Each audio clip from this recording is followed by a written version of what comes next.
L'essentiel de l'actualité avec Lionel Durel. Bonjour à tous, nous sommes le jeudi 27 décembre. Voici votre flash info avec 24matin.fr.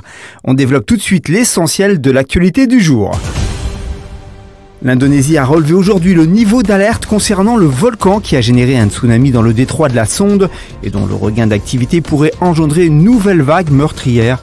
Les autorités ont porté le niveau d'alerte à élevé, soit le deuxième niveau le plus important. Et l'aviation civile a demandé à tous les avions d'éviter la zone.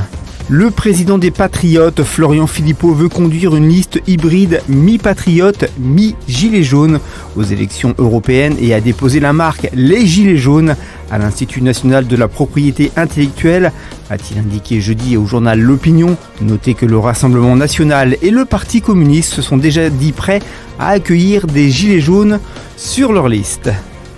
Arrêté à Djibouti le 16 décembre dernier, le djihadiste Peter Sherif a été déféré dans la nuit de mercredi à jeudi au parquet de Paris en vue de l'exécution d'une peine de 5 ans de prison prononcée à son encontre en 2011, a annoncé le parquet. Il avait disparu au dernier jour de son procès à Paris en mars 2011, où il a été jugé pour être parti combattre dans les rangs d'Al-Qaïda en Irak en 2004. Proche des frères Kouachi, les auteurs de l'attentat contre Charlie Hebdo, Peter Sherif est considéré comme une précieuse source d'information pour les services de renseignement occidentaux, comme pour la justice française.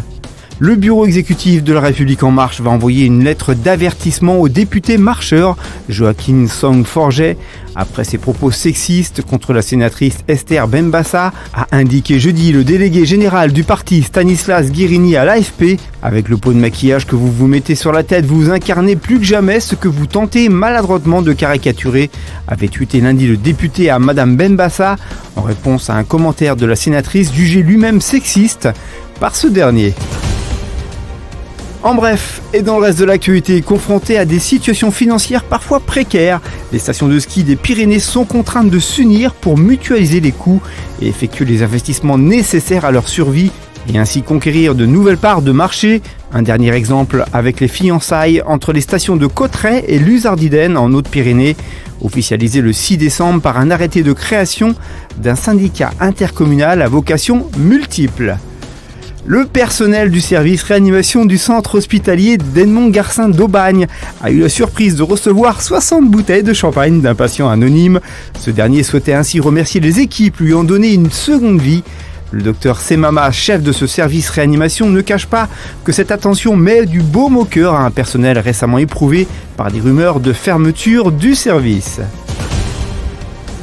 En sport, le numéro 4 mondial, le tennisman Alexander Zverev est contre la mise en place d'un super tie-break au 5e set qui sera effectif lors du prochain Open d'Australie, comme il l'a expliqué. Les organisateurs ont assuré avoir consulté tous les acteurs du monde du tennis avant de faire ce choix, mais pas du tout. Je ne crois pas que quelqu'un a demandé leur avis aux joueurs, déplore le sportif qui ajoute « Je crois qu'il y a quelque chose de spécial à jouer jusqu'à 12-10 au 5e set.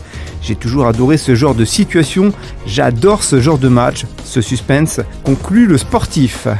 Le mythique club du Barça s'intéresse au jeune Toulousain de 18 ans Jean-Claire Todibo, selon le quotidien Mundo Deportivo. Mais le FC Barcelone est également en concurrence avec le Real Madrid, Naples ou encore Liverpool. Pas mal pour ce jeune défenseur des Violets, en mauvaise relation actuellement avec son club. Allez, l'actualité du divertissement. L'ancien ministre de la Transition écologique, Nicolas Hulot, a retiré sa plainte en diffamation contre le magazine Hebdo, qui avait publié une enquête controversée le visant et a depuis cessé de paraître, a appris mercredi l'AFP auprès de son avocat Alain Jakubovic. Dans un article du 9 février, Hebdo avait fait état d'une plainte pour viol déposée en 2008 contre l'ex-animateur TV et classée sans suite. On conclut ce journal avec votre météo de vendredi matin qui verra un temps très gris et brumeux du sud-ouest au centre-est avec des brouillards et des nuages bas fréquents. Les éclaircies sont plus belles sur la moitié est et près de la Méditerranée où se lèvent le Mistral et la Tramontane. Il fera de -3 dans le nord-est à -1 à Paris, 9 à Bordeaux, 8 à Marseille et 6 à Brest. Merci à tous d'avoir suivi ce journal. Pour rester branchés sur l'ensemble de l'actualité du jour, direction notre site 24matin.fr. Bon après-midi à tous et nous on se donne rendez-vous vendredi 13h pour un tout nouveau Flash Info.